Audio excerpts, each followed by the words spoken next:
Assalamu alaikum бағытты каналының көршілері. Бүгін сіздер менен бір пайдалы видеомын бөлішін тура көрдім. Бұл нәрсені көпшілігіңіздер білішіңіздер мүмкін, бірақ бұл білбегендер үшін. Қыш келіп, көпшілік айыл жергесінде печкеге от жағып баштағанбыз.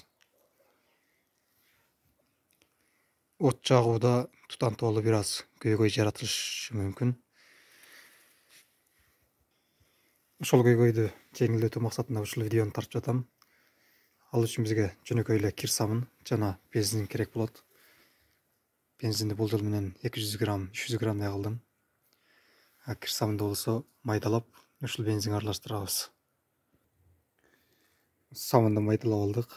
Эми буну бензинге аралаштырабыз. Туугандар, биз даярдаган нерсебиз даяр болду. Бир сутканын ичинде ушундай абалга келет. Эми буну кенен ачып колдонсок болот.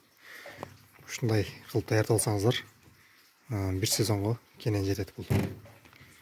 От жагууда эч кандай көйгөй жаралбайт. Эми буну күйгүзүп көрөбүз. Бир аз гана эле